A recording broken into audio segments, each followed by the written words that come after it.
I've got the wonderful Jerry on the line with me ahead of the next matchup here at Flashpoint 2. Thank you so much for taking the time to have a chat with me, man. Of course, I just want to recap a little bit on the past results here at Flashpoint 2. Of course, you find yourself in this position after that loss against one of the tournament favorites in Big. So can you tell me some of the issues that you guys had in that last match? I won't talk much about that because there were not much rounds. It was only 7. But if we talk about Inferno, we had 14-9 lead, and we should have finished that game. But because of some communication props, we had 5v3 when Kaito goes for B side and entered me and Almazar because we had not the best setup we should have had. And after that, we still had a pretty solid retake 3v3 that comes to the 1v3. And our coach and me, we just said, one of you have to defuse with the kids. That was XC power, if I'm not mistaken, and the rest should just push the banana guy or just control him. But instead, someone else tried to defuse, and we lost that 1v3 clutch. It was against Rantaris, if I'm not mistaken. Yeah, and there were also some issues with the combination that we calculated before the game against them with the triple wall on banana. And in that case, Almazer just forgot about his Molotov that he had it, and he didn't use it in time when he needed. And these two crucial moments lead us to 16-14 lose. shouldn't use lead word, but whatever. And now we have game against MIBR, so let's make it forward. Yeah, I want to pick up on those communication issues just briefly because when I chatted to you after your first initial matchup against Envy, although it was a win, you were saying, again, you felt like the team had some of those communication issues popping up. So now that you Exactly. guys have had a little bit more time to be preparing coming into Yeah. this matchup, how have you, been resolving those as the in-game leader? We had some not so busy schedule in these days. We had 4 days of preparation. We had the 4 or 5 pracs, depends on the map. And if we talk about S2, it's 5, of course. Yeah, and what I've been trying to do is to make my calls a little more spaceful, I suppose. I just had a little conversation with the coach, and I just said that we had the really passive defaults on T side, and I will try to make it more, split it more freedomly. And I gave a lot of freedom to my teammates so they can start to talk, they can start to use their brain more. I mean, once you're playing default or once you're playing at the round by script, you know what to do exactly, you know where to look exactly, so there is no much to think about. Only the reactions to the grenades. If they throw Molotov to you, what should we do? If they throw smoke in front of you, what should you do? But if you're playing a more freedom game, when you know that 2 guys will come there, 3 guys will come there by AGL call, you know that you can do a fast-paced split. And what you have to do for that, you have to think for yourself. You have to think when you smoke, you have to think how to flash and etc. So that's the thing I was trying to do. I was trying to give my teammates more freedom so they try to think more. And if they think more, they will probably talk more. I mean, when we're playing passive setups and defaults, we're not communicating much. And because of that, I couldn't see the whole picture as a coach. I mean, we could take one part from the enemies. It could be short on task 2. But after that, the in-game leader had to make a call. But if you want to make a right call, you need to know that you need to have all pieces from the P, all pieces from the long, and some of pieces from the mid, because you can hear it as well if you're in short. But in terms of our playing defaults and this a lot of strategies when everyone knows what to do, we forgot about communication. Maybe we didn't forget. Maybe we just make it less for some reason, because I already told about you don't need to think much when you do that. And maybe it was because of that. That was my first thing come to my mind, and I tried to fix it this way. Now, of course, as you mentioned, you're going to be going up against MIBR next here at Flashpoint. And interestingly, you said in the Flashpoint Q&A podcast that these were the team that you really, really wanted to face up against. Exactly. Why is that? It's because the Brazilian Counter-Strike and American Counter-Strike as well, they have pretty similar game style as we have in CIS. They like to do really early aggressions. They like to do really early pushes. If we talk about that, it's going to be long control, mid fast, or maybe even short fast. But those guys, MIBR, they like to play Nuke. They won Astralis there, and I was looking forward into how they did that exactly. And those guys are switching their pace. They could be really fast, they could be really slow, but still, I really like to play against them. And I was, I was watching, I was preparing for this game. I didn't have much information because this is like, a new team. And they have a new coach, and the coach will enter strat for sure. So I saw that MIBR, they like to change their directions of attack. Where they go for the T side, they can make space on A on Nuke, throw some nades, throw some nades outside. Actually, they missed a lot, and then go ramp. Yeah. So my goal is today is to read them as much as I could. As in-game leader, and if we again will talk about why would I like to play against them, we have a pretty similar map pool. I mean, they have a really good map, Vertigo, yeah, but we'll ban it first. So it's not an issue, and they're not good at Inferno, and I don't know much about their Mirage as well. I mean, they had only one map, and since that. They ban Inferno, we pick Mirage. They ban Mirage, we pick Inferno. Pretty simple. And yeah, I like the matchups against teams. We have a similar map pool, and our strongest map are not the best for them. Well, we know that you're a player that puts the practice and preparation into the game, so I think it's going to be a spectacular one indeed. Jerry, thank you so much for taking the time to chat with me. And with that, we're going to be heading to a quick break. It's going to be forZe taking on MIBR after this. After the break. forZe versus MIBR. Only on Flashpoint.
Welcome back. We are setting up for our second match of the day. It is the losers bracket match of Demo-lition men.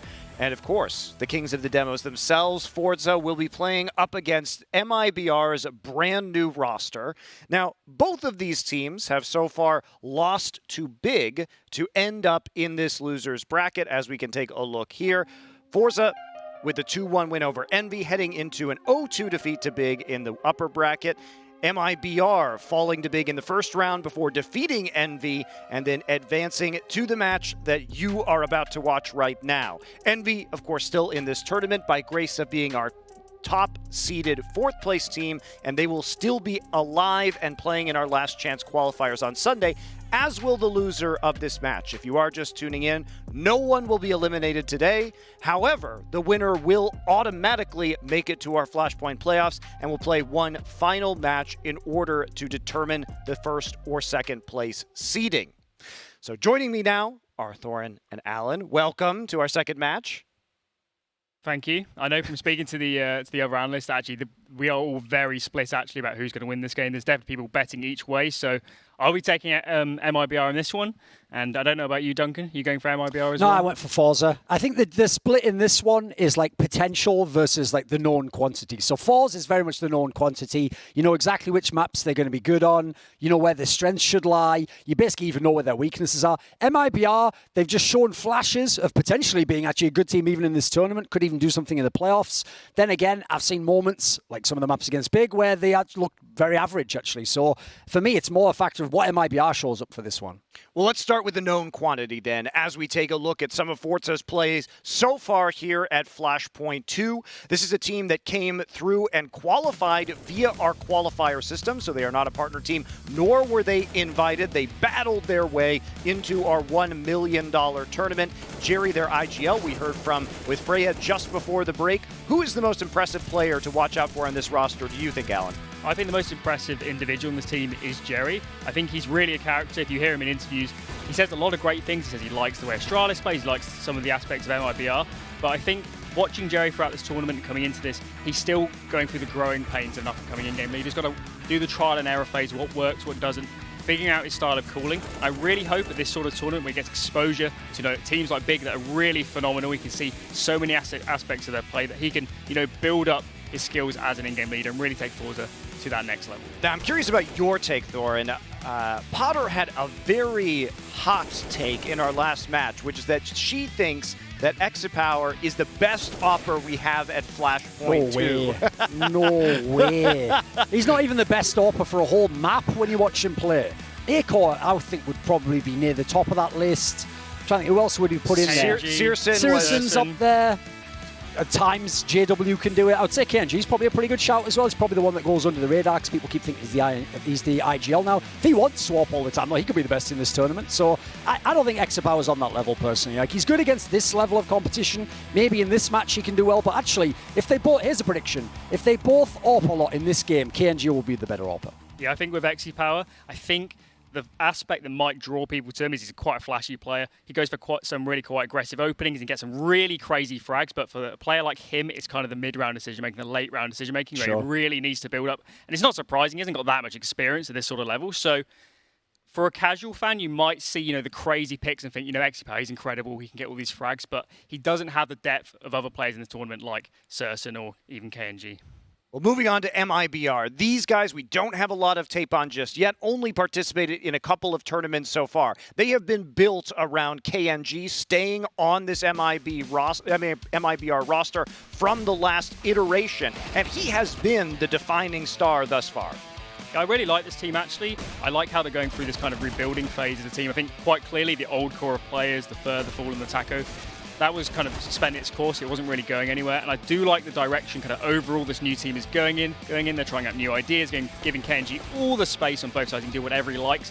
And they've been a bit up and down, but I do like what I'm seeing in the server, and hopefully they can continue to build on that. Now, it has been a pretty mixed bag from MIBR, and I want your take on this, Thorin. So both of these teams have lost to Big, but only MIBR has taken a map. They won Vertigo versus Big, but They also got absolutely dominated in the other 2 maps in that best of 3. So we've seen some real strength on some certain maps. They look confused on other ones, while as forZe was able to play a closer series even though they lost 0-2. How do you think they're going to rank up against each other? Well, that's the key aspect, is really forZe's problem. It's actually going to be their problem this whole tournament, is unfortunately their main strong maps, they only have a few, basically all overlapped by every good team here. Like, everyone's going to be playing well on their map pick. Whereas in this particular series that MIBR played against Big that you referred to, they were able to pick into Vertigo, one of the weakest maps of Big, and even then Big almost beat them on it. Yeah, so actually, I kind of agree with your characterization. I thought forZe played a better game against Big. People just took the factor that you won a particular map and saw it look closer in terms of the series, whereas as anyone knows,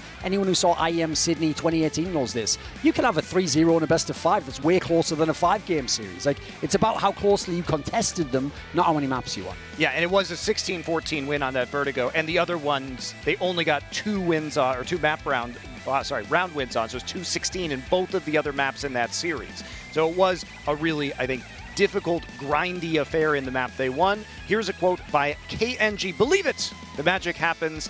Thank you, Brazil. We are still alive and believing. They are still alive, and they will still be alive even if they were to lose this matchup today. So a couple more chances here for MIBR to make our playoffs overall. Let's get into our map draft, though, because that's where I think we can really get to the meat of things. As you said, Thorin, you're very confident in forZe's abilities on certain maps, and we'll have to see if they can pull those out here. If we do get to see that Vertigo pick for MIBR, where they might be able to steal a map, and maybe even the series if that map win weights very heavily for them. So let's take a look now at our map pick and ban. We're getting it up right now, and we will get into that. So let's start the conversation as we wait here. So what is the initial ban strategy for you guys if you're coming into this game at the helm of either of these 2 teams? Well, I don't know which team bans first, but assuming it's forZe, sometimes the left-hand team is the one. The logical angle here is, do they actually make... MIBR apparently bans first, so do they ban Vertigo in this scenario when they get to the forZe side? On the MIBR side, what would you pick for this one? Overpass maybe? Where would you go on the ban? I think I'd ban Mirage if I was MIBR. They've been all over the place with the bans. They've been banning Inferno, Overpass, and Mirage in different series. So I think, having seen how they played in other games, I think a Mirage ban will come out. From the forZe side, they typically perma Vertigo anyway, and seeing MIBR, they're so strong on that map at the moment, I'm pretty certain we're going to see a Vertigo ban coming out. So those are the bans we went for. And going into the picks, I'm pretty sure forZe will go for Inferno after Just seeing their game yeah. against Big. Yeah. What I would love here, if you want a great series, is let's just have a pick of Inferno and Nuke. Like, those are 2 maps that both teams enjoy playing. They both probably have confidence on them. Decide it. At that point in time, you can go almost anywhere, as Alan alluded to. I'm guessing if Overpass isn't the MIBR pick, that will just be the second rotation ban anyway. So what we're basically waiting for is, does MIBR want to do something crazy? Or if they actually think they're better, I'll just go for comfort at that point in time. I'll take something like Nuke. Yeah, I definitely would pick Nuke actually here as MIBR, and they do go for that. I think, typically speaking, they only pick Nuke and Vertigo at the moment, so whatever you ban, they'll go for the other one. And I'm fairly sure we will see an Inferno pick here. But forZe is not really a team that punish picks, because again, they've only got a limit pool themselves, so they tend to just pick what they want.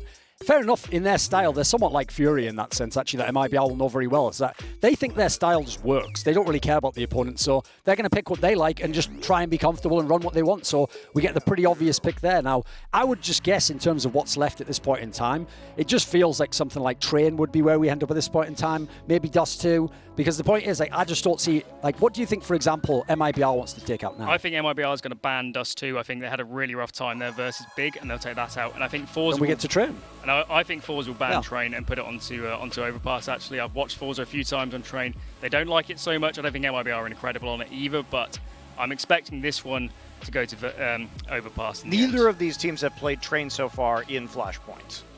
It doesn't surprise me. I have seen MIBR on it. I think they played G2 on it at Blast. It didn't go brilliantly well, and nor did a game that I saw forZe play on it. So, as I said, Dust 2 ban, and they're actually going to ban Overpass and put it onto Train. That's a really big surprise to me, actually. So that would be very interesting. Basically, the interesting thing about this series is, and not for the obvious reasons, both teams are really looking for this 2-0. They're both going to have very good chances on the first 2. They're comfortable. It's what they've prepared for. There's even material to look at for both of them going back a couple of weeks. The problem is, if you get to Train, in theory, it's anyone's match at that point in time. And I'd actually still favour forZe. Like, I remember forZe at the end of last year with the same lineup. They could still play this map at times. They had something if they needed, whereas because I have no idea what to expect from MIBR if it goes to train. I know KNG can up, but that isn't enough for that map entirely.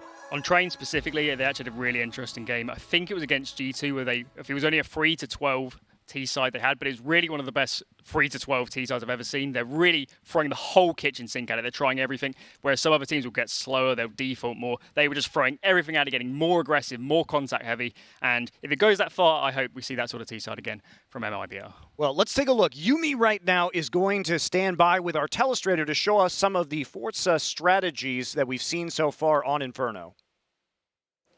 Thank you very much, Monty. Of course, I've picked out a couple of rounds here from the big gameplay. They're very similar stylistic teams. This is actually a save round that C.R.A.E has the AWP. He wants to get things going by boosting off of Tizian in mid, but uncharacteristically, we're actually getting a lot of space created by Exit Power. He's pushing up top mid by himself with the AWP, and this is something that can go against you if you're forZe. It doesn't always quite work out in the way that it does, but if we resume through the clip, he finds the kill on Tizian, finds a nice 5 versus 4 in an anti-eco that could have gone the other way. We then now push forward into round number 14. This is another situation where C.R.A.E is trying to get something going on the AWP, and he has a few less elements alongside him. He's alone in middle, has to deploy a smoke, and although he gets nothing from Boiler, ends up falling back to the site. This is more a standardized round here from forZe, where they slow things down, and it's actually Exit Power that throws his own flash to try and get a pick on C.R.A.E over towards this A bomb site, and it's not actually going to work out too well. By the time he actually rounds the corner, it's not something that's set up by his teammates. C.R.A.E is not going to be blinded anymore, and they're going to be able to collapse on middle as a result.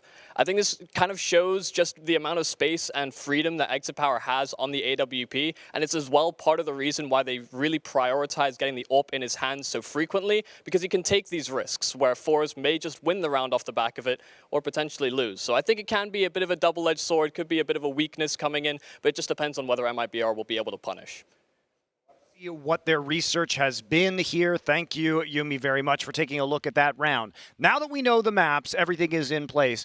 You guys were talking before we started here. Both of you did predict the forZe victory. Are you confident? He had MIBR. Oh, you had MIBR. Yeah. Okay, so Thorin on the forZe, you on the MIBR. Are you still sticking with those predictions that you made earlier? I am still sticking with that prediction. After seeing the maps, I'd be fairly confident this is going to be a free mapper, but with the third being train, I really wasn't impressed by forZe from what I've seen on them on train, so I would favour MIBR there, so I'll go Inferno forZe, Nuke to MIBR, and the third to MIBR. Listen, I don't think forZe is like a really good team or anything, but one thing I've learned with forZe and Virtus.pro is, first of all, they're way easier to watch the demo of and go, I'd shut that down and stop the hit. It's really way harder in the game to stop that. And secondly, it's like if you have a car and it's like you have to overstay to turn the corner. I just learned when they're a slight underdog, they're actually a favourite because they don't play Counter-Strike like we think.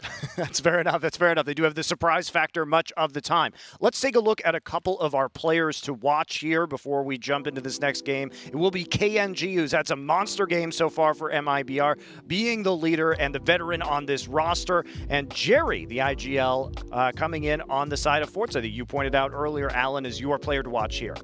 I mean, two of the fragging IGLs, right? Yeah, certainly. They're probably some of the best in there. We actually have Tabson as well, who's a really great kind of fragging game leader. On the KNG side of things, on his more comfortable maps, particularly on the CD side, mobility is off the charts, all over the place, peaking all over the place mid-round as well, moving about. On his other maps, though, not as comfortable. I was really surprised watching him in the game against Big on Dust 2. He looked really uncomfortable for a player of KNG's caliber, and hopefully today we can see him have a bit more kind of consistency across the map pool. On the Jerry side of things, for an in-game leader, very, very skilled player. He plays mainly rotated spots and plays in the pack on T side, so you'll see him all over the place, calling around himself, and hopefully he can have a big impact on this game. Any thoughts on KNG and Jerry yourself, Thorin? I mean, the experience disparity is enormous. KNG's been in a major final. He was in the final of Flashpoint 1. He's won championships in his career. Jerry, the problem he has is this has basically been his ceiling thus far in his career. It's to come to a big event, but then be an also-ran. He's never in the position to actually win the tournament. But I actually feel this MIBR, it's not the same as the name. Like, they only have a couple of players who have the experience, and then they have their own inexperienced players. They have the band player, for example, who's barely ever played Tier 1. So the interesting thing for me is I feel like it's consistency across forZe, where they've stayed together for a long, long time. They've played many tournaments. It's the consistency that I feel like gets them over the edge, not one player beating the other one in a duel. Yeah, it's fair enough. And at least MIBR, they have been in this boot camp in Serbia the entire time, so we'll see how fast they've been able to develop. It hasn't been long that they've been playing as this core, so a lot of room for improvement for sure. We're going to take a look at our Pinnacle Points leaderboards right now to get the update on who's in first place. Thorin, finally, in first place. Anyone who's a champion knows you don't give your best on week 1. You ease into it, you peak when it matters. You know, Bardolph, he blew his load to begin with, which apparently is a rumour about him. But anyway, enough about that. Minus 750. And Yuumi barely even got on the show. He's about to get kicked off. Well, they did make the early Dignitas prediction. It did look so tasty there. The big odds. You could win big there. Bardolph, unfortunately, and Yuumi not converting on that in our first match. Everyone else going with the safer pick of Fnatic and the minor reward that it bore for them. Let's take a look at this one, though, because these odds that we were looking at last night between the two teams were very, very close. Yes. And this is going to be a very hard one to predict. Last night, it was 1.78 to 2.05 in favor of forZe. And now we can also see how everyone predicted here and used their Pinnacle points. Where are people coming in at the start of this one? It will be 500, 250. So you don't have too much skin in the game on this one, Thorin. You went mostly for the Fnatic. I mean, the problem with the other one is I'm amazed that anyone thought Dignitas was going to win that series. Like, I don't know what tournament you guys were watching for the first week, but I thought they were terrible. So to me, that was just easy money. It doesn't matter what the odds are, I'm going to win. So I just took the Fnatic side, and I'm already top of the scoreboard. So now I'll just fuck around on this one, maybe just pick up some side money, you know. Yeah, with the first one, I think Fnatic was such a lock to win that, even though the odds were really like 1.1 or something. It was just, you just had to go for Fnatic in that series. And my logic was that I think the odds are pretty good for MIBR here. It was 2-1 when I... It's more like a 50-50 match, I think. Yeah, and I would favour MIBR anyway, I think, even without the odds. So for me, it was definitely a lock-in to put some decent points here on MIBR. And here are the rest of our crew and their predictions. It will be forZe, except for Hawka, who has 500 here for MIBR. I did 300 on MIBR myself. Decided to take, the safe play and then maybe risk just a little bit here to see if I could get the better odds coming into this second match of the day. Otherwise, of course, we are going to be heading over to our casters and, of course, the men who can defend themselves, one man at least who can defend himself from that last Dignitas pickoff. Mr. James Bardolph, would you like to justify your actions? Look, everybody knows I'm a beast with predictions. So today, I tried to win it in one day. Because, one out of 50 times... It would have been amazing. I can't argue. 1 out of 50 times, right, NIP are going to win that. So I was like, maybe this will be the time. If it's not, I'll just recover in the next days. Like, just take the gamble. Let's spin. You got to spin to win. Simple as that. Well, you did spin to win last time, going from the bottom to the top. So I can't argue with the results. However, I would say that that's rather results-based analysis and that you are unlikely to accomplish that same feat again. Yeah, true. But, there you go. Don't know unless you find out, right? So we've got 3 days to fix it. See how we go. Less time to fix it this time. Yeah. Took you a while last time to come back. I was in second place almost every day. No, I just destroyed everybody else afterwards. It was Anders that was, mainly wrecking it on the first few days. I was smashing it from day one. And then obviously, let's not even talk about what happened to Semler. That was embarrassing for everyone. You can't delete that footage, Semler. That's such a long segment as well. I was watching that like, it's never going to end. The pain continues. I love it. I just love that it's going to be out there until the end of time now. I know. Listen, I appreciate it. What I really appreciate, you kept making those crazy bets even when you were ahead. You didn't just stop at the top. Yeah, I wanted to see can I just how far can I go? But who knows if Cloud9 didn't go for that fourth spy, if they took it to the third map. Who knows? We'll never know. But I fancy the chance. I had to go to UK Mandem, but it's all gone now. So I can make the more reasonable bets here on. All the craziness has come and gone now. And of course, this is one of those polls that actually just says which team has more fans, and the winner is MIBR. Well, congratulations, having more fans. Yeah, pretty much standard with the Brazilian squads, right? They got too much fan base, and I mean, forZe, I think they're a great they're a great team organization. Recently been a bit bumpy, TBA. So not so much favorited. So yeah. Not doing well for themselves in that respect. We do need to get into this match, but I will ask our casters a very important question before we start things off. If they were to combine into one human, would their name be Andolph the Grey? Ooh, Andolph. That sounds like a mythical beast, doesn't it? That's a good question. One I'll have to ponder. I wanted to give a little tidbit, right? So there was a match many moons ago, forZe versus Pro, right? Very many years ago, where they played a match on LAN where they had strippers trying to distract them. You've shown me the clip of this. Yeah, I always like to just remind people, look for it. It's on YouTube. Just search for forZe versus Pro strippers, and you'll. Do you know, I think Hooch is playing in that game. Sounds. Hooch is an amazing person outside of the game as well. Really cool guy. I'm sure he was one of the guys in that game, but it's on YouTube. It's very strange, but it's out there. So it's an era of esports we might not recover again. You know, that could have come and gone. But as you can see, well, you can't see it, but behind Landers it says EST 2001. So some of the older organizations in Counter-Strike is just funny. The strange history we have in Counter-Strike. Well, James. Speaking of combining personalities, because I didn't even know we were going to be casting today. I was not paying attention. I read my email last night and it said, oh, you're casting with James tomorrow. And I thought, all right, well, that's great. And then I went to bed. And then I ended up having a dream about you.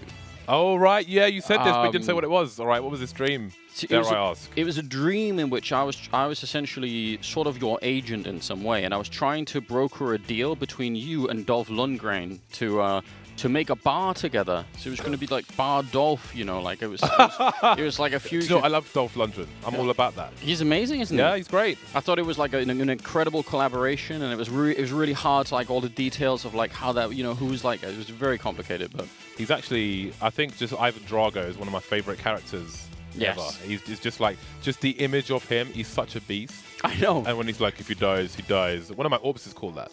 I don't understand. I don't understand how he is just like a brick of a human being. Like it's like his arms are just sort of like straight.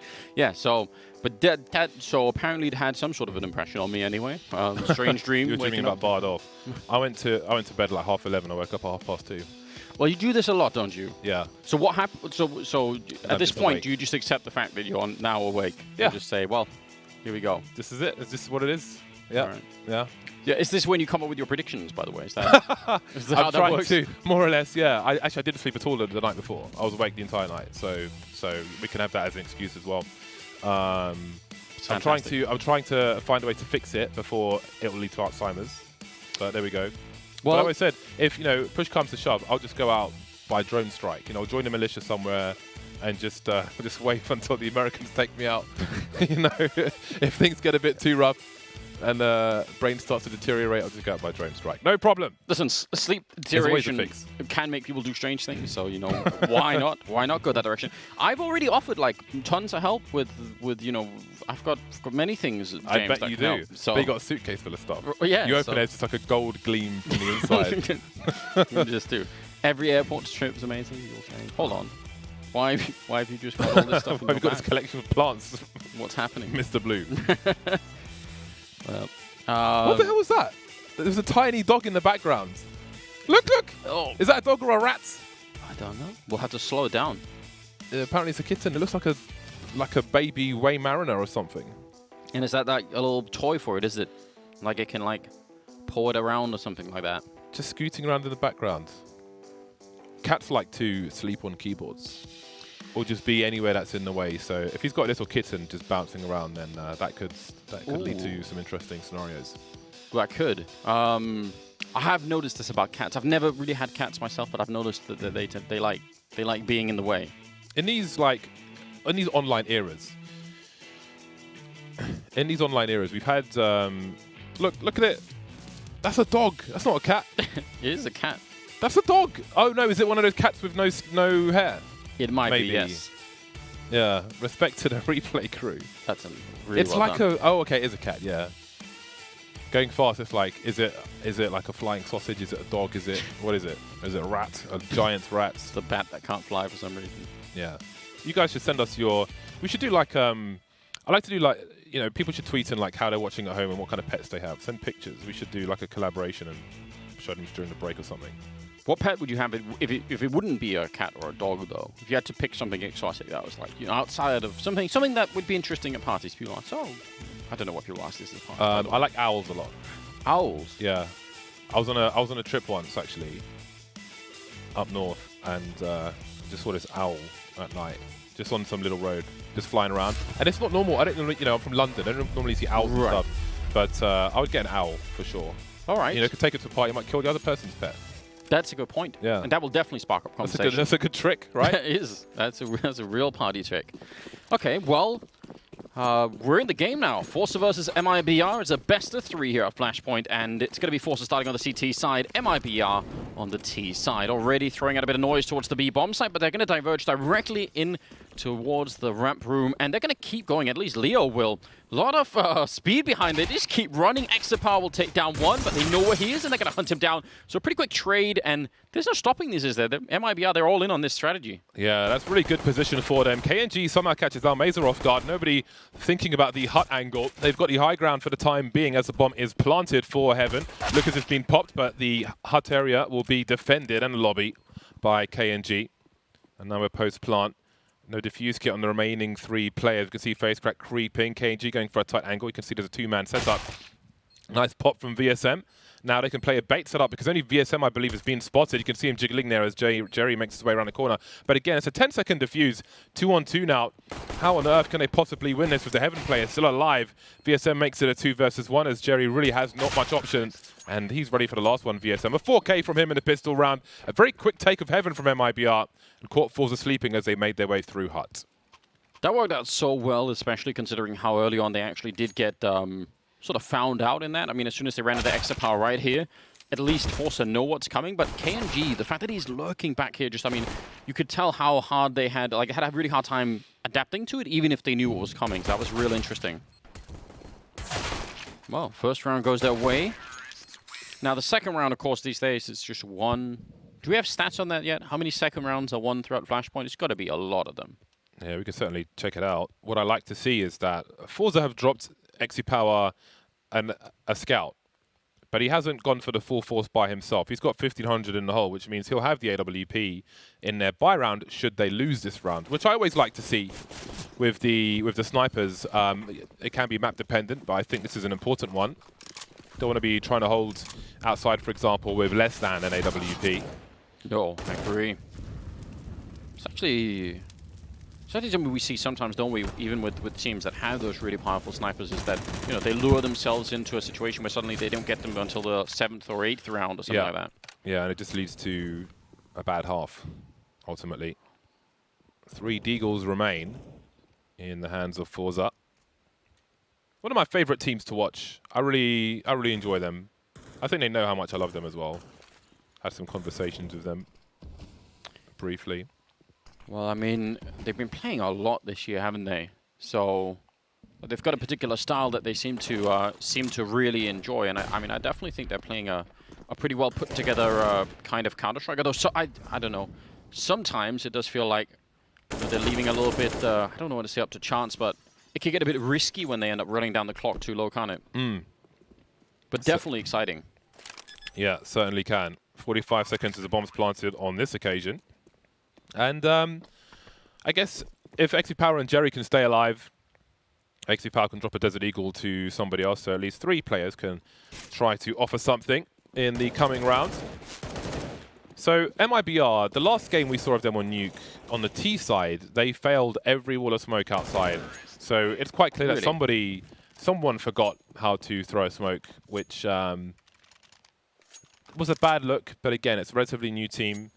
And there's a lot for people to learn, I presume, but it better be fixed now. That's what I'm saying.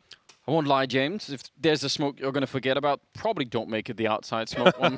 Just try and remember that one is relatively important on this map. A slight issue there. How do you feel about this, though? 4 HE grenades picked up by forZe. That's something I can get behind. I don't even care if it works. It's just the excitement, the potential for it. Yeah, I don't mind it. I mean, with what was taken out from the previous round, maybe MIBR would have more confidence going outside in this one. Always a guess. Leo Drunky at least will make his way towards Mini. And then so I'm looking for some kills as I can see forZe moving outside. Always nice when your opponent has no armor. So seems that not much will be able to be done here by forZe, which is fine. It's a good, I think, rounds like this with MIBR being a new team, it's all eyes on MIBR to see how they deal with things like this, and so far so good.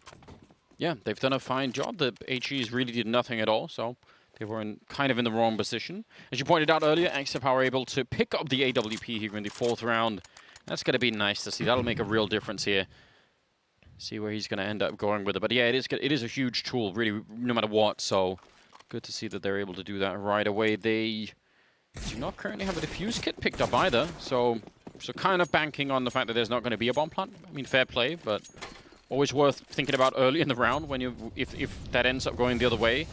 You know, the clock is going to be heavily against forZe at that point in time, so shall see. And he's being really conservative with that AWP. I thought maybe he'd want to go a little bit outside to take a peek, but turns out to ramp instead. Yeah, I'm sure he'll be rotating. Got Flit in the lower area. Minute 20 on the clock as MIBR waiting for some curiosity from forZe with the angle that KiNK was holding of the AWP.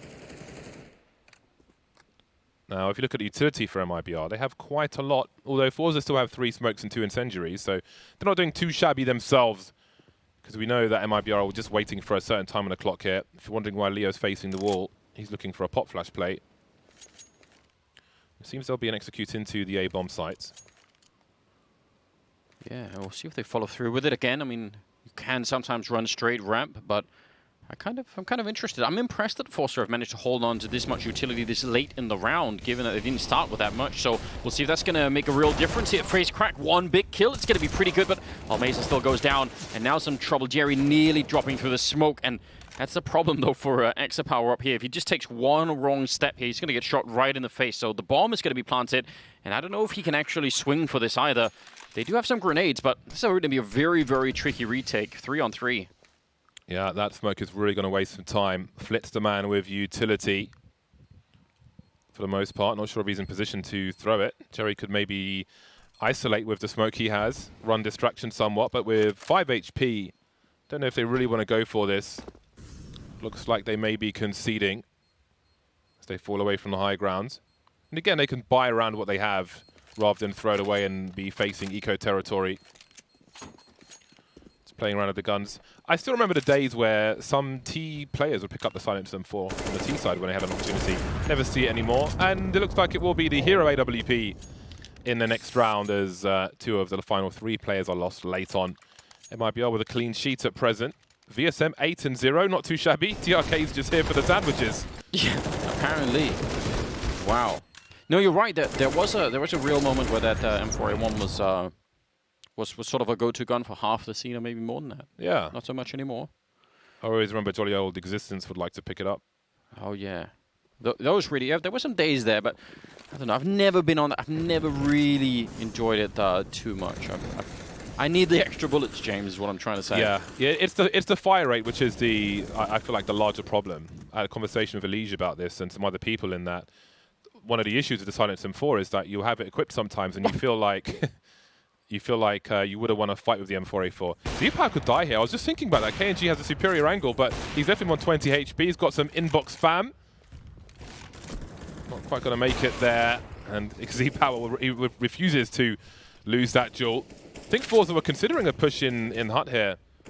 But it'll just be close range with the Mag 7 instead. There should surely be some sound cues as MIBR make their way towards the ramp. Power trying to stay alive. He's got a flick. Can he avoid the trade, though? He can't. 2 more players there. That's def cam information at the very least. Yes, it is. I actually thought that was an HE they were throwing at him towards Mini, so I thought at least he'd be traded by that. But yeah, for the hero AWP, he's done a fine job at the moment. Look at Jerry, who snuck all the way back around with this MP9. He's essentially flanking the whole thing. And this is so much confirmation. Just again, checking, seeing, no, they're not really in lobby. Maybe there's someone hiding in the corner, but you can start to feel a bit more safe. And down below, Flit's been holding with that Deagle. And all he needs is 1 kill and staying alive. He doesn't have to be a hero and give his life for this just yet. He could just hang out for a minute. 28 seconds left right now. And they're being very slow and cautious here, MIBR. Flit gonna actually step out right into them. He was so patient the whole time, but just when he moved, might have been the wrong time there. Yeah, that crucial plant timing. And the fake plant actually allows some more rotation from forZe, but the Molotov will keep them busy, running to his Doomface pack to allow the trade frags. That leaves Zeo Drunky alone, but he's got a 1 versus 2. Both opponents have Kevlar, an AK and an AWP. They've got a smoke and 2 flashes as well, so this won't be too easy. However, his angle is a strong one. The full spray, double headshot. Thank you and good night. Leo holds on to the clean sheet, 5-0 MIBR. What a close round, and again, most of it due to Exapower and that AWP that he managed to save into the round. At least they do some damage, but Wow, I can't believe it actually got that close. Yeah, that was the smoke that I thought was something else. They ran into Exapower at 2 different spots on the map. That was the one player they wanted to avoid in some sense. Yeah, really unfortunate timing for Flit. Just went a little too wide as the T's were peaking, but how could he know? With the time on the clock, he has to imagine MIBR are posturing to start planting the bomb. Early grenades into A full buy from forZe, including the AWP. Speak of the devil, he shall appear. 5-on-4 as KiNK is taken out by his opposite. Leo's waiting for a peek here from FaceCrag. Very tight angle, lots of jiggling going on. Not staying too static. I think he even saw him earlier on and is just hoping that there's going to be some sort of a repeat happening. Instead, going to go straight for the vent dive. Will take a fair bit of damage trying to get down. And surely they will have heard, or at least suspect, yeah, Flit is on it already. Some good communication coming out now from the CT side. And should be a pretty winnable round here for them. 4 versus 5. They have a bit of a read, although, let's see, Leo Drunky's he's managed to move quite far away. I wonder if they've lost track of him at this point. See Jerry wondering. See how he keeps maneuvering. Just giving the sound cues up. There's a pop flash. He's got to know someone's on the way now. I think he's finally realized. Now, can he be helped there? He's got to be real careful. Looking for that trade fragger. There's not much space he's got to move, but Exapower is here with the save. Really nice stuff. 5-on-3, and MIBR are being entertained now, just trying to deal with forZe while Jerry stays alive. This is really burning the clock for MIBR. Jerry expendable now as they're lining up. This is turning into a mess for MIBR. Jerry comes flying around the corner with 2 frags, and forZe are on the board. What a kill from Exapower to save his teammate. I thought he was so dead. It looked like he was just being pushed out into that battle by the Molotov, and then somehow his teammate is there. That's really well done. Yeah, I mean, what a kill. Yeah, he didn't really have anywhere to stand, but I feel like MIBR could smell the blood in the water as well. They just didn't realize it was theirs. Yeah, they thought they had set the trap just perfect. I mean, in some sense they had, but FaceCrack's got a Nova, which is interesting. So I can see Exapower's prioritizing his money. I do love the Nova. I actually own this gun in real life. So, I mean, it definitely has its space in the game, doesn't it? Oh. Looking to punish the reload there. Close, but not quite. And yeah, from close ranges like that, because the spread is tighter now on a number of the shotguns when they had that shotgun update, which wasn't so recent now, it is pretty devastating at close range where it's really hard to get that trade frag as they move around. Anyway, there's an execute into the A-bomb site. Smokes galore. I could smell some variance. There's a shotgun unable to get anything done. 3 unresponded frags from MIBR. Exapower's here being blocked on ladder by his teammate, but I don't know that there's much else for them to do. MIBR charging into the A-bomb site, planting 4 versus 2 close plant. I think that's the end of it. And forZe really struggling for rounds in this first half. Yeah, Olmazer is at 1-7, 0-5 on Flit at the moment here. So definitely, I mean, Jerry and Exapower having some output, but the rest of them not so much. So I don't know what I was expecting. I did pick MIBR for this one, but I'll be honest, it was a little bit of a coin flip in my brain at the end of the night there. So I wasn't really sure what to go for, but right now, at least, it's looking pretty reasonable. And that comes right after allowing that 1-round win to forZe, so that's going to be really, really annoying to deal with. That'll be interesting to see. You know, the Nova, your favorite shotgun, James, out of the one that's in Counter-Strike, at least? It depends on what day it is, really. Like, I like the Mag 7. The auto's pretty good. I would say the Nova feels the most devastating. Actually, the Mag 7 does as well, but I think I quite like the Nova because of the range. You can really just focus in on someone's face, you know. I know, and it does have that get off my lawn porch kind of feeling to it, you know. There's something about that which is kind of nice. Yeah, most certainly does. Well, there was a point in time, wasn't there, when the thing people would do, especially the Mag 7, would be jumping and shooting. They did it on Dust too. They do it on B, on Mirage. That seems to have gone slightly out of fashion these days. Yeah, the sword off can be fun as well. I like to use it on Inferno apartments just because it annoys people. You know, it's want to upset people, just put them off their game. It's got the psychological edge. Exactly. Yeah, psychological warfare. It's all about that. Right. Much underrated in modern Counter-Strike in some sense. Do you remember when players would get extremely offended if they got knifed by someone? Yeah. They'd be like super pissed off. Well, it's like it makes economical sense. Yes, and well, do you remember when the community would get upset when people used the auto sniper? There would be threads about it. People would say, "Oh my God, they're using the auto noob." Yeah, exactly. Not so much anymore. 8th round here. They do. Here we go, Anders. That's a lot of M4s. The question is, go on.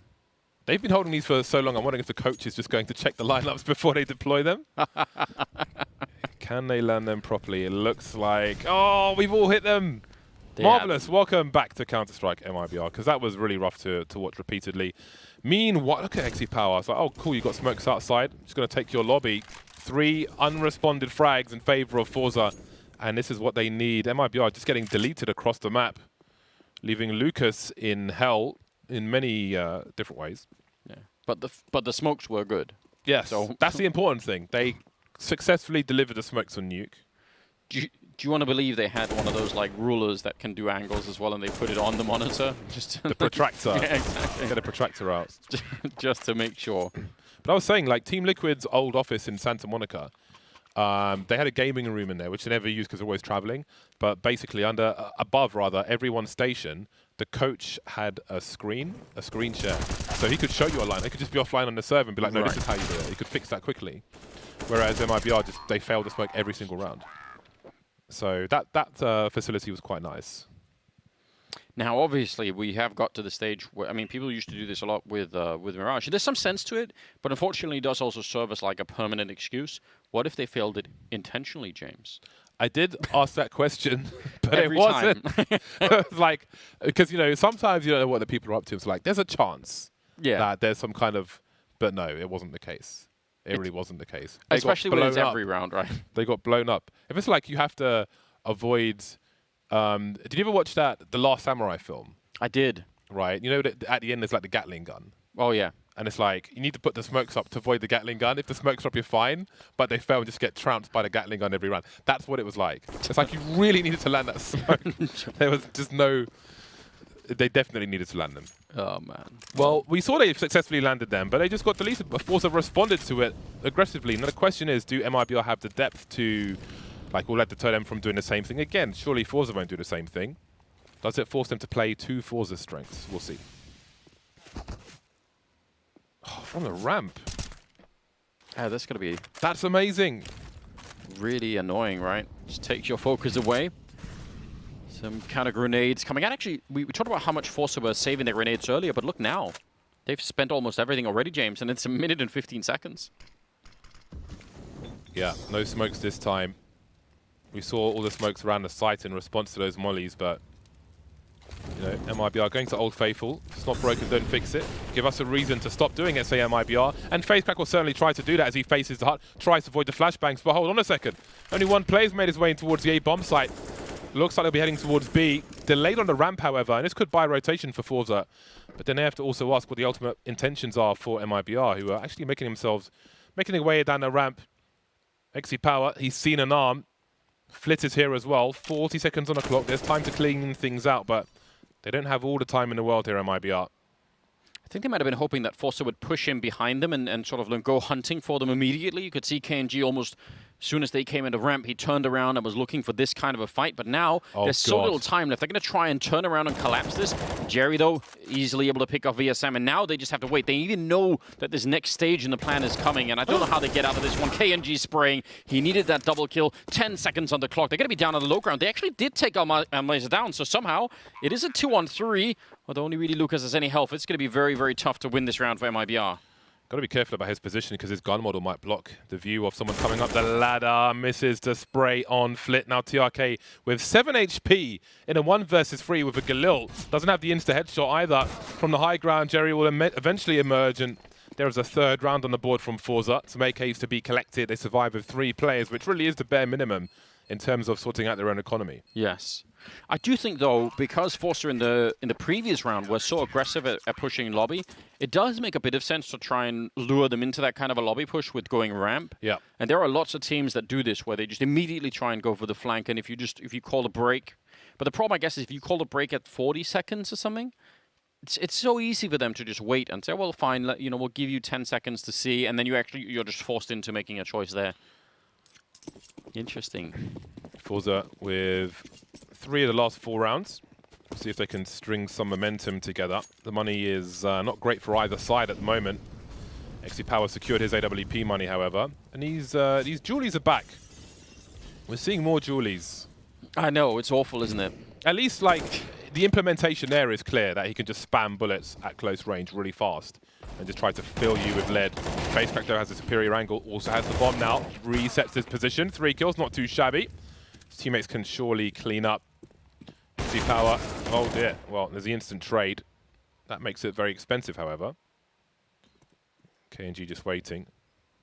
I think Armaze is trying to bait him with some footsteps a little bit. Oh, man.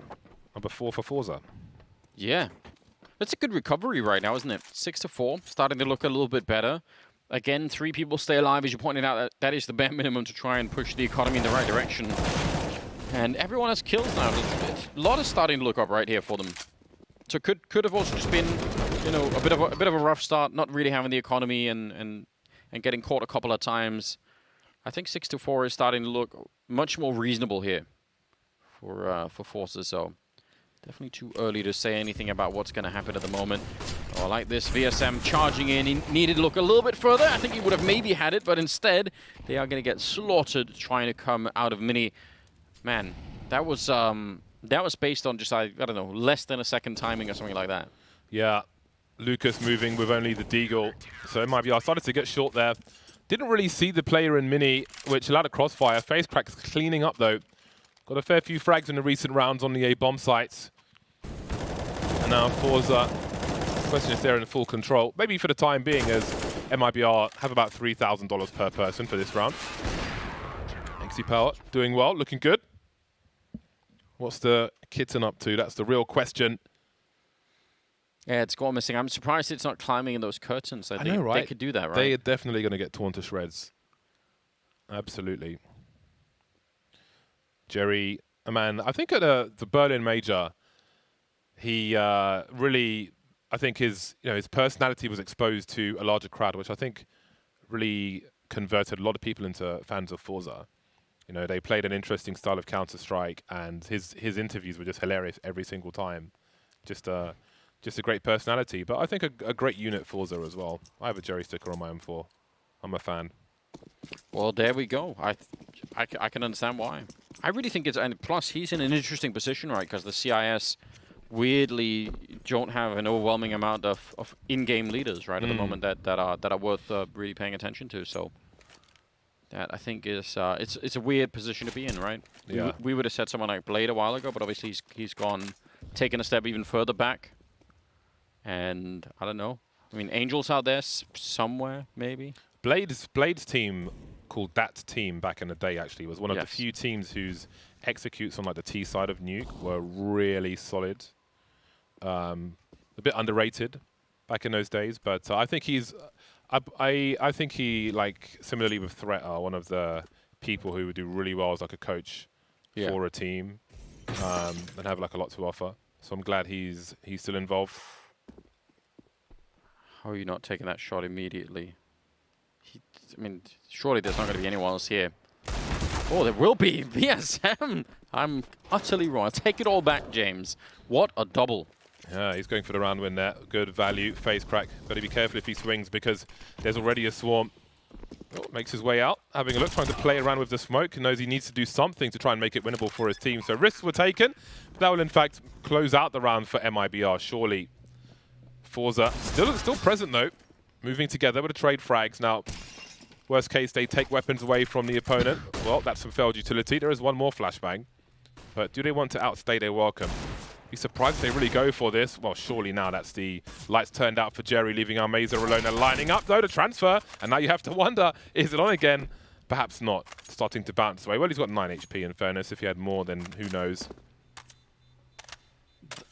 Think about what a powerful setup that is with the Orb and the M4, but obviously mostly if they're coming in from the regular angle, the fact that he just went in there, and I was thinking this is so dangerous because if he just, let's say he falls back and you don't take the shot, he's back up towards heaven, suddenly You should miss your opportunity in this. You're not going to get it back again. This is amazing. It's so well done. And he even spotted him out of there. That was incredible from VSM. I was not expecting any of that. That's a gut-wrenching round for forZe because they were just getting things to go their way. They won the last 4 rounds in a row. Now into losing that one just to the Deagle. I wonder how they got him in there in the first place, if they synchronized the sound cue with something upstairs or just weren't paying attention. There was synchronized when he went for the window. Oh dear. I thought XP would be dead. He will actually just answer back. KNG still alive for now, but forced back. So don't think anyone's actually crossed for MIBR just yet in the eyes of forZe, that is. Obviously we know.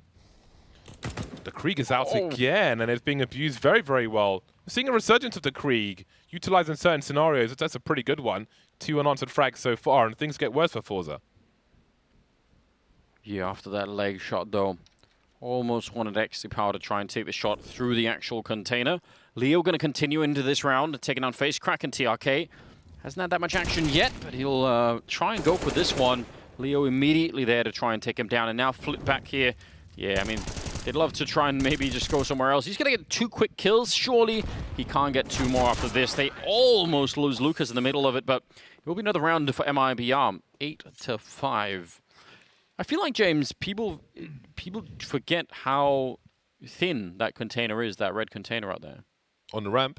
No, the one out in the yard, the T container. Oh, the T-red, big one. Yeah, it's. I know it looks like it's really thick, but the actual walls of it don't work that way at all. You can easily spam through it. Yeah, more people should. I feel like it's more of a focus on grenades, really, and dancing around it. MIBR still bringing that energy. PSM, a few jumps, and he gets up there eventually. Oh, Z-Power. Not often you see a player up here that often. Point of no return for sure. That 100% armor penetration, putting in work. And that's the big gun for forZe in the second last round. Surely he'll go for a retrieval attempt at some point. You can see VSM more or less looking for that, trying to keep the CTs honest, and there is the jump. Down you go, boy. You will be denied. That was so obvious that he was just already looking for it. That's amazing. Well, I don't know. I think this map still can be somewhat T-sided, but I just have a feeling that MIBR at the moment, they're looking really unstressed. They seem to be playing exactly the game that they want to. So I think it's going to be up to forZe to try and prove to us here that they can fight their way back. What do you think about the T side? Do you think it's going to be? I mean, they're going to be at least in charge of the pace of the game once they get there. Yeah, forZe don't want too much to depend on the pistol round at the beginning, but assuming they survive that, depending on what the final score is here, I would expect things to be more difficult for MIBR. I mean, what's in their favor is that it's Nuke, so they'll have some advantages, but generally speaking, I feel like the CT side of MIBR, in theory, is forZe's to exploit. I think forZe have very good reads of the game on the T side as well. Oh dear. Oh no, not like this. Surely not. There's 9 seconds to plant a bomb. 2 versus 2. No! Oh my God, TRK 1 versus 2. What the hell just happened? Everything's turned around. Flip's got Kevlar. This is absolutely doable. Where's the trade kill? Oh my God, he's just survived it. Holy potatoes. I need to see what happened. How have they done that? Have they gone from straight winning the round? It's the fact that it's follow up with this. What an incredible sequence. And it was pure comedy, James. I actually badly wanted them to win that round forZe because it would have been amazing. Oh my God. Well, that was a scare. I love how they're still celebrating though on the. I feel like that's the one moment where you might want to tone it down. A win is a win, baby. Well, KNG will be out. T-Red of the AWP, very aggressive. Lots of risk to be had moving around like this. Well, he's got TRK for support as well. C-Power only with the XE-Power, sorry, got to get used to saying that now. Only with the Desert Eagle. Not much in the name of utility. I do wonder if he'll have something to say about this with MIBR. Oh, God. Well, there's a toy for him. Look at that massive barrel. Hello. Goes for the patient headshot. Doesn't quite get there. Leo Drunky up top. Tries to cover his drop with the bullet press, but everybody knows what that means.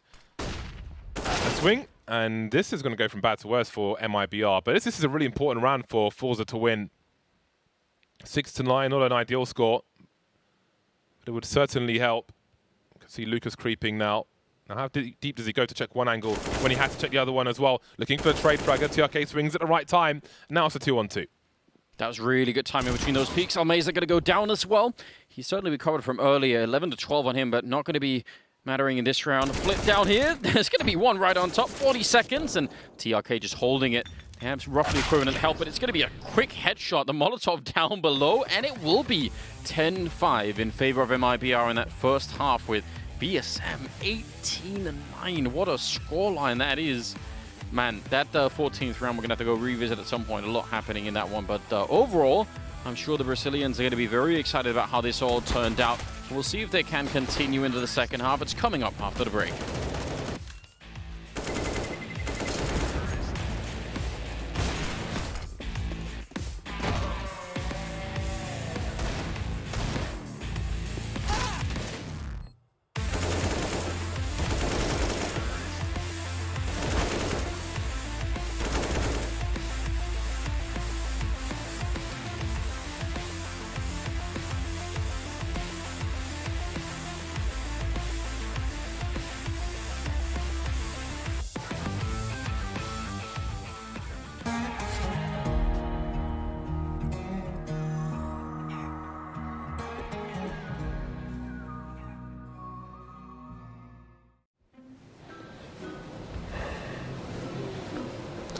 Miss Spears, have a seat.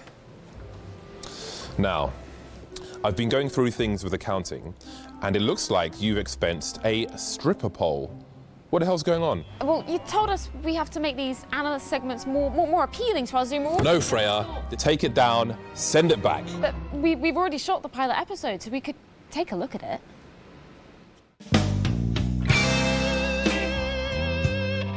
The matchup between forZe and Envy really highlights what happens when experience meets unpredictability. XC Power, or should I say, Sexy Power, brought the heat with a 1.49 rating. The opposing opper in Nifty only had impact in 69% of the rounds. So we'll see how they prepare moving forward as Envy lost out in a close BO3 thriller.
All right, well, we're back again. Second half here between forZe and MIBR. First map in a best of 3.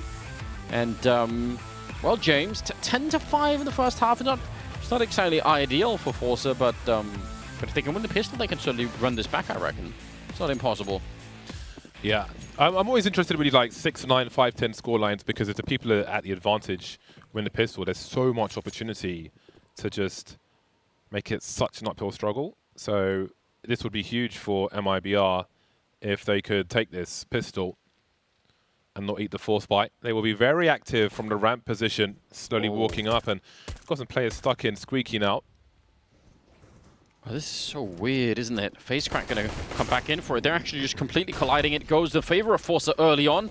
Leo will take down 1 kill, but they're inside as well. He actually just hits that headshot straight up, and suddenly it's a 3-on-3 with...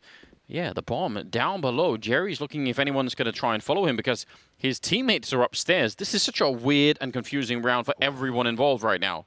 Yeah, XP was still outside, making his way towards lobby in that kind of anti-eco position.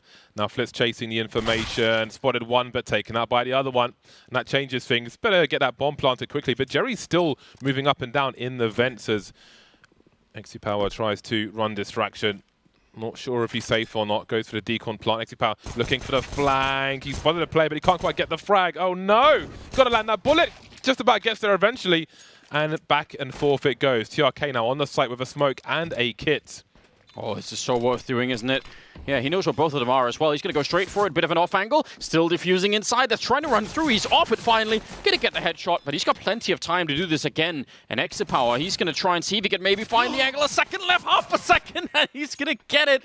Oh, after all of that struggle. Man. It was actually so brilliant the way that Jerry made as much noise as he did. He even, I think he was just making noise to try and force them down the vent so that XP could sort of catch one of them. And that sort of failed, but then they got the kills anyway. The fact that they end up losing this 2-on-1 is devastating. Yeah, that is very, very difficult. Oh my god, that was so back and forth. That was a roundabout of a round, but indeed, there's so much opportunity for MIBR having won that second pistol. They've won both pistol rounds now. Yes.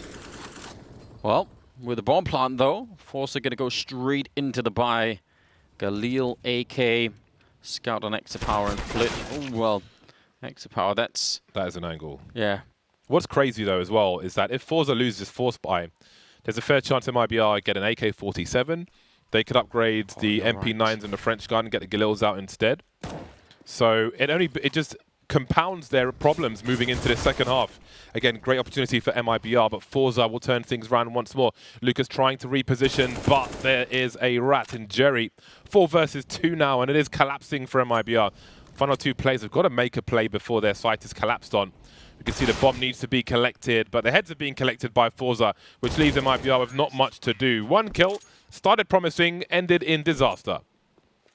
And it was weird. It looked like, in spite of MIBR winning that early fight, it looked like they were the ones under pressure. Like they had to do a lot to try and sort of get the round back or something. Whereas maybe that is just the weaponry. They're thinking, you know, we can't just be sat still here. But they seem to be very eager to look for fights when maybe they could have just held that man advantage. Regardless, forZe winning that second round. Huge news for them. Now they're up against the Deagles, and it's actually Deagle armor as well. So fully invest in here for MIBR. Those odds for forZe were bananas. I think that was forZe at 7.72 to win this map. That is value right there. Yeah.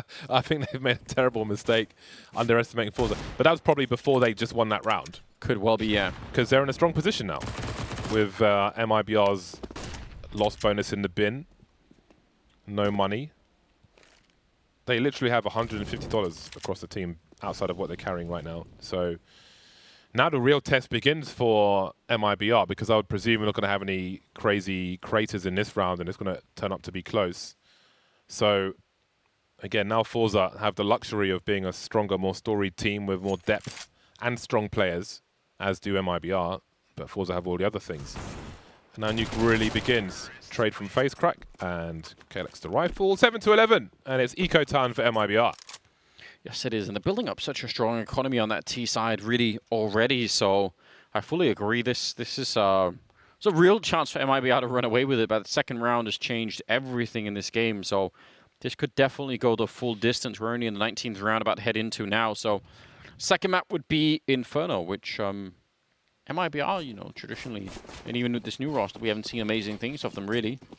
So that's a bit scary. You could even say MIBR might actually need to win this Nuke map for this to work out well. Well, this will be a dry one. No lotion in sight for MIBR in round number 19. Just coarse textures. It's not working out at all, is it? XP has got... Oh, are they going to boost it? Yeah, they are. Oh, I actually think that's so cool, isn't it? That's so rare. Yeah. I feel like. I suppose in every other round where there could have been an AWP or something up in heaven, it would have been way riskier, but... Yeah. Not bad. Orcs come out now. You brought this up earlier with the Krieg being bought and the Orc as well. I really enjoy the fact that we have that variety. It's not so overpowered that people pick it up every single round, but it's just enough that that we do have some specialists that like to do it every once in a while. Yeah, absolutely. Some people say the Org is better than the M4, but I feel like where it is right now, it has specific implementation. As we saw from the Krieg, where you're looking to pinpoint someone, really focus in on them with that scope. Yes. So, as a device to be implemented in a certain spot, the fire rate isn't such a problem. So it doesn't be abused. Jerry swinging through. Oh well, mixed bag now, and it's in favor of MIBR, but again, it turns around so quickly. Flit, as I say his name, he dies. Very back and forth, lots of trading on the A bomb site. MIBR will survive, however, with 2 players. Which is, I mean, that may seem like good news, but in some sense, they had 4 people defending that bomb site, James. So I don't know about that. I think there is, yeah, that's a round they should win when they're being attacked like this, but the fact that it almost comes down to the end here is a bit concerning. And they did lose 3 people in the round, so they're going to be very poor, whereas forZe could just easily bind this round, could probably bind the next one too. So I think they've got some distance to cover still before they can start to relax a little bit here. But I mean, 12-8 at least gives them a bit of a break for the minute here to see if they can stabilize things in the second half.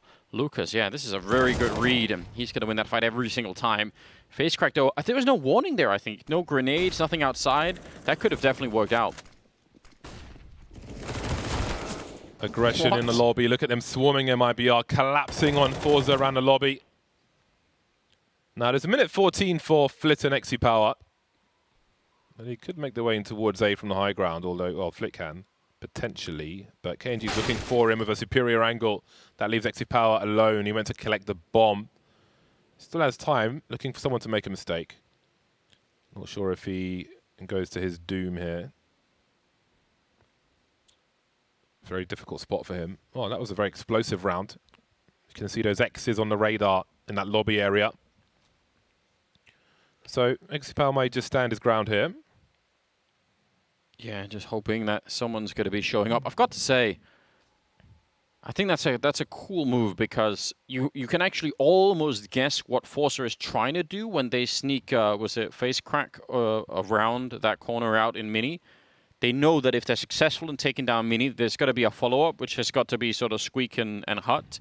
So as soon as you get that kill, you're already, I think they're already pushing ramp at that point in time, but you could guess you're going to find a couple of people there. So that's a pretty sweet follow-up. And this time, surviving with 4 members. Going to start to really build the economy a little bit more. Pick up an AK-47 as well. 13-8. That's going to be an annoying round for forZe, because, yeah, just 1 loss outside in mini, and then that lobby crunch worked out so well. Yeah, and MIBR are getting close now. Again, pretty quickly after winning the pistol. Of course, they got reset, but they've won 2 in a row now, which gives them a few bob to put in the coffers. forZe still coming strong, though, for this round, at least. AWP continues. XiPower dropped an AK for one of his teammates. But, yeah, forZe are starting to run out of rounds to lose. Long spray. Oh, my God. A ding and a dong from Lucas. And Jerry will leave this round extremely painfully. Now, what do the remainder of forZe do? Minute 30 on the clock. Got a fair amount of utility. You could do wall of smokes if they wanted to. MIBR seem patient for now. Oh, wow, this is very aggressive. He's going to try and see if he can block it. Almost did, walking right through, and you could tell face crack just not even aware that that was going to happen. Gotta love the aggression right here. It's taken all of the initiative away from forZe, who, even as they're trying to set up this round, are just getting caught in the middle of it. Flit there, good chance maybe if he'd been watching it, but instead, well, he does get the kill, but he nearly goes down. 22 health here. That does give it up a little bit. Molotov, it's a perfect idea. Unfortunately, they still lose Almeza, so now XiPower, the only one with any real health here, but he's got the AWP, so 1 shot is pretty much all he's going to get here, you have to assume. 40 seconds remain. Now, there's a chance they get, if they're lucky, a 2v1 on one of the bomb sites. In worst case, surely a 2v2. Wait. They're going to walk to the ramp. That's going to take way too long, isn't it? Especially with AWP out, the movement speed of that is pretty rough. But maybe they wanted to suggest that they were saving. Oh, they're going to go straight into the org. That is the last thing they wanted to meet. 18 seconds on the clock, and they'll die painfully. MIBR are 14-8 over forZe on Nuke. Yeah, they are winning 3 in a row. None of them were forced to get any bomb plant, so it's a good job they had so much money, and now the round loss bonus is sort of, you know, essentially preventing their economy from crashing, at least for a little while here. I can't believe they walked back towards... I mean, never mind that they ran into the org or whatever, but I think they would have had so little time by the time they actually got to B that they would have had to have made a lot of noise, which could have easily tipped off MIBR anyway. Here we go, 23rd round. And I think a bit of a must-win round. Oh, the surfing around the corner. Face crack, though. He had all the time in the world. Lucas was flashed as well. What an incredible move. He deserved that kill just for how stylish that was. Yeah, it seemed lost afterwards. That's the ROP special. Lining up. But forZe, maybe there is a chance. KiNK, though, will thin the numbers somewhat. Oh, he's got a slight gap as well. Will he be given anything from this? Amazor breaking the windows in B. Leo Drunky had an angle. He's past tense now. Go on, how's he survived that? Just went straight through the smoke and back again like, whoops, I've made a mistake. MIBR mostly on A as forZe make their way to B. This next kill going to be absolutely everything. TRK, big opening there. If he would have had it, the retake would have been on instantly. Now they're going to bring in the AWP instead. So that could be a little bit hard to read. No grenades really left on forZe, whereas there are both smokes and molotovs there on the MIBR side. So if they could get them in advantage, they might be able to go for a little bit of a weird flashbang there. And Jerry will take down TRK, and I think now they're in a little bit of trouble here. Yeah, the wall bang is a fun attempt, but it's not going to make a difference. Lucas at a 1 versus 3 to try and escape, and Power will take him right down. So another round for forZe here and saving a bit. And that was the must-win round, you have to assume. This is definitely not done yet. Look at the economy for MIBR. I actually thought it'd be way better. Yeah, it's not great. It would be SMG territory for some of the players if they choose to do something. 3 of them are about $4,500. The other 2, 2,200 to 2,600. So it's a spot for them, that's for sure.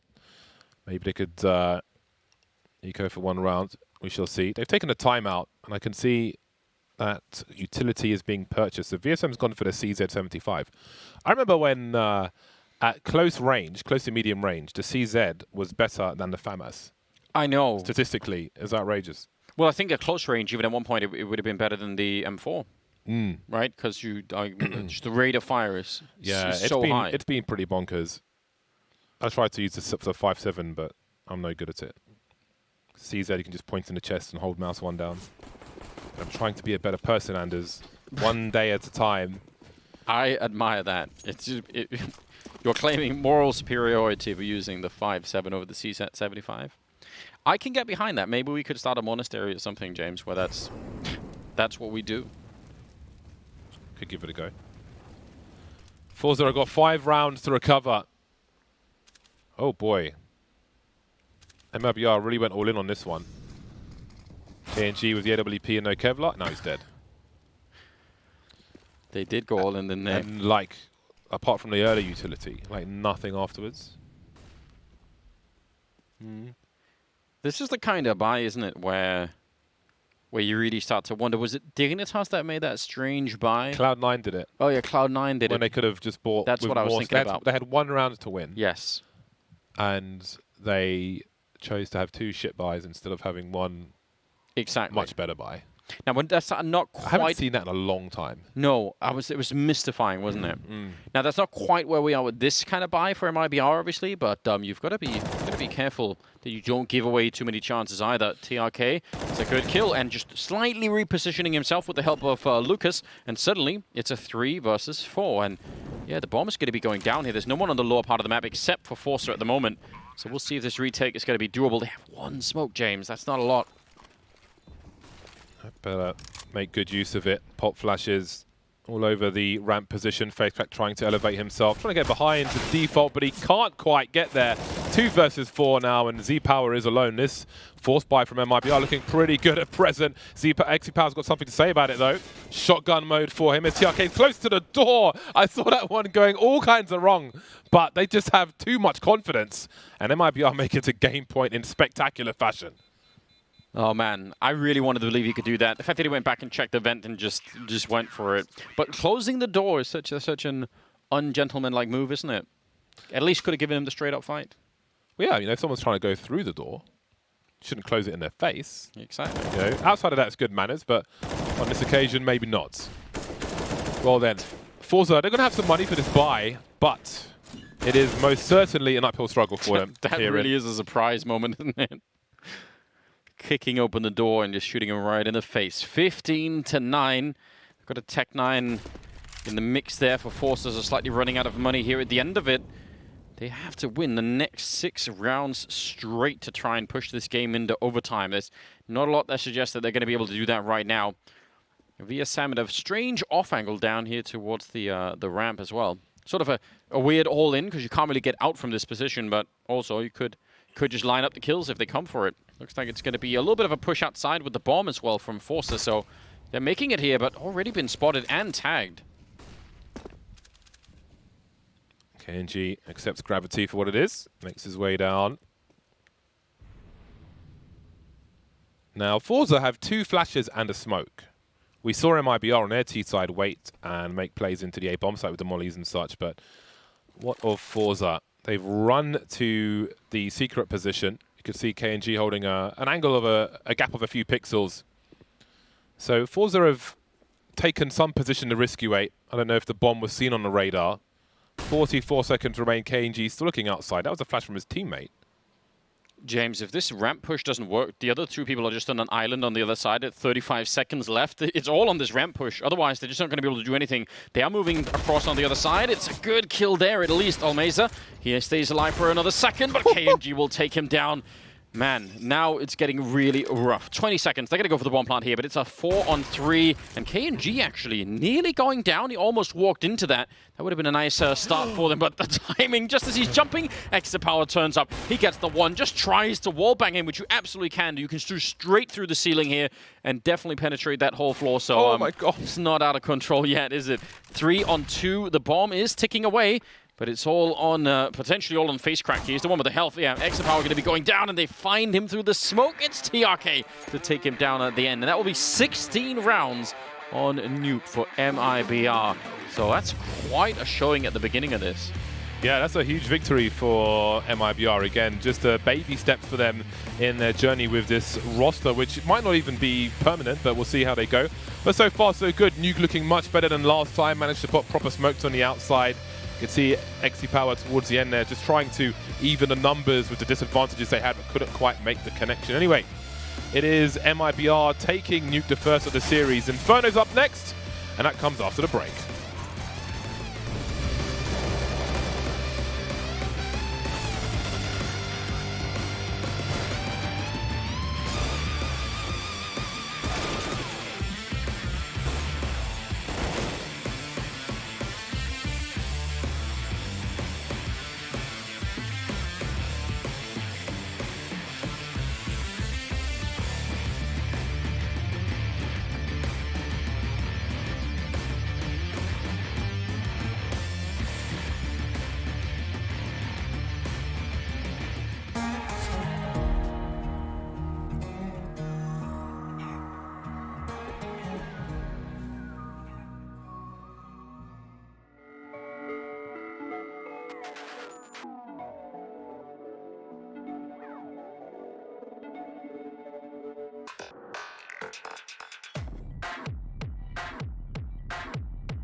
We're into our second match of the day. MIBR comes out on top on their map pick of Nuke.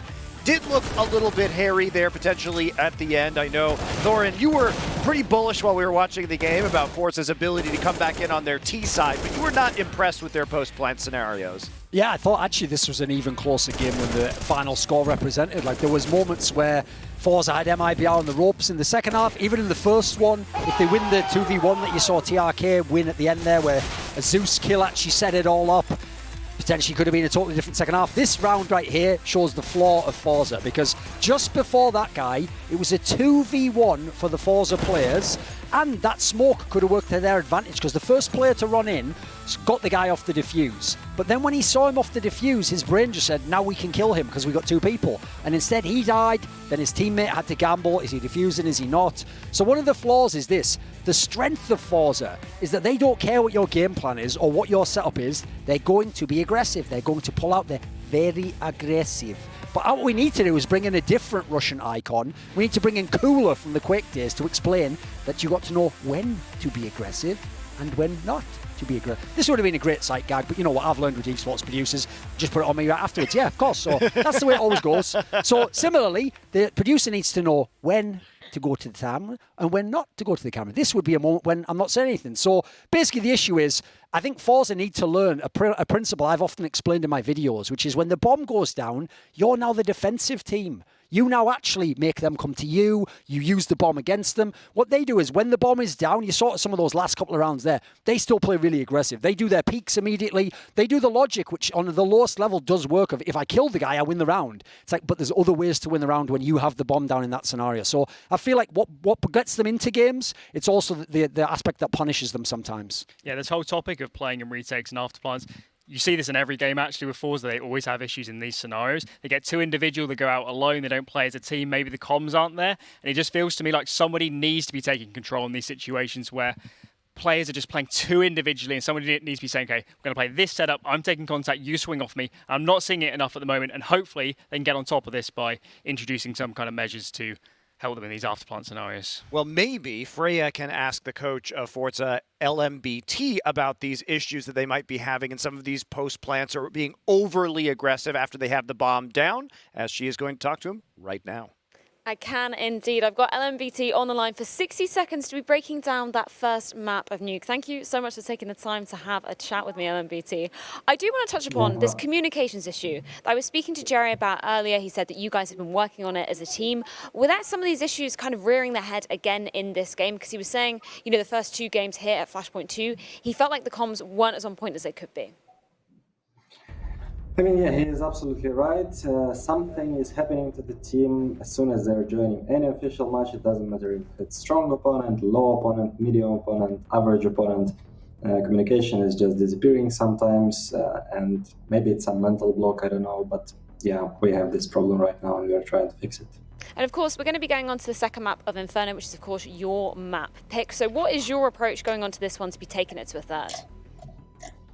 I mean, we knew MIBR is really strong team on Nuke, but we was pracking them on Inferno like 2-3 weeks before when they just came to Europe and we beat them on Inferno. So I think it's just a good choice for us, plus it's really strong map for us. So how confident are you that you're going to be taking the win in this series, making sure that you get the win on the second map and then pushing it to the third? Well, third map will be tough. It's an original MIBR map, so I don't know, but I hope we'll win Inferno at least and then we'll see. Well, LMBT, thank you so much for checking in with me. And with that, we can throw it back over to the desk.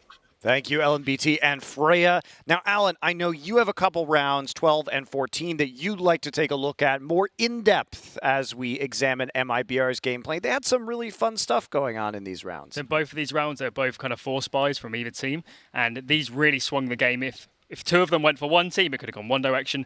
I think both of them actually went for MIBR, and this one, it totally swung the game, and it really could have been, you know, potentially even overtime if both of these rounds had gone the way of forZe. So hopefully we'll get into that one in a second. Here we go. So this is the Deagle buy. So on this round, VSM, he went out. He managed to cross secret without being spotted, which is very unusual. It probably means actually the comms are a bit off on forZe. And at that point, they broke the glass on the roof at the same time as control, so they couldn't tell he was lower. Comes up ramp, they didn't know he was there. It's 2K with the Deagle. totally opens up the round and changes the face of probably this first half. It could have easily been, you know, a 9-6 sort of half if forZe had converted this one, and just some more deagle kills in the end to round it out. Now the next one's going to be a little bit different. It's going to be MIBR in the kind of advantageous economic situations. They're going to go up into a 5 versus 2 in this scenario, and they're going to collapse onto the A bomb site with 3 players coming through heaven, as we're seeing now. Lucas is going to fall to his death after taking some damage from Flit. Flit gets 2 massive headshots with the deagle here, and FaceCrack will get the Zeus kill on this player coming into mid. This is where it's game on, 2v1. Oh yeah, TLK left 1 versus 2. I really thought he was going to lose this in this scenario, but he held it together. He gets the first kill on this player. This is really sketchy. If he hadn't spotted the player swinging out there, that could have easily been a win there for forZe, but they got it over the line just about. It was super close and kind of got them up to a really good round haul on that T's side. For me, one thing this showed this game, this particular map, is this is also the reason why I find the stylistic matchup interesting in terms of the team compositions, because the forZe guys have played together for a long time, and they've played a bazillion maps together. They've played thousands of maps together, literally. So in theory, they know what they want to do in the game, but these mistakes they're making, that's just ingrained in their gameplay. They don't necessarily understand what they're doing differently. It's not that they're inexperienced. The MIBR players haven't been together that long, but I think they're actually a more skilled team. Like, some of these players have surprised me with some of the killing power that they've been able to show. Like, I didn't even know some of these players before this tournament and the Blast one. Well, it seems like they've really been developing their level of tricks too over the course of this boot camp, because I think that's what everyone was saying the first time they saw them, was they were surprised by the level of depth of some of their strategies, considering they haven't been together as a roster for very long.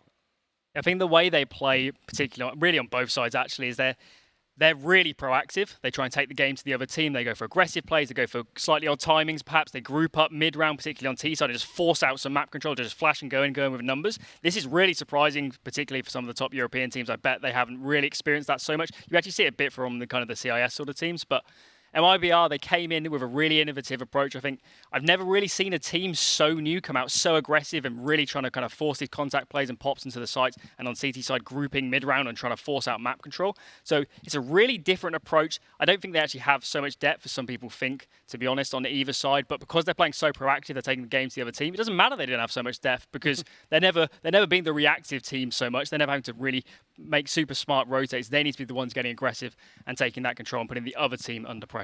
Yeah, quickly, the players are ready, but before we go to that, what is your prediction for our next map heading in? Is this going to end up at 2-0 for MIBR? Or are we going to map 3? I think this is the map 3. Remember, that was MIBR's pick on Nuke. It's just that forZe also plays it. They both play this one, but this is basically the map if you're someone who follows forZe. Like, this is where they get it all done. Their T-side's pretty good, just like it was on the other map. So I think we go to 3. I think if we hadn't seen the MIBR Envy game, I'd be very over towards forZe, because the only other game I have seen of MIBR is them against Astralis, where they got completely destroyed. They have massive issues on the B side. Having seen that Envy game, they looked a bit better. I think forZe are a bit better than Envy, so maybe. I'm not sure. I think it's pretty close, but I'd just edge it to forZe in the end. All right. Well, to bring us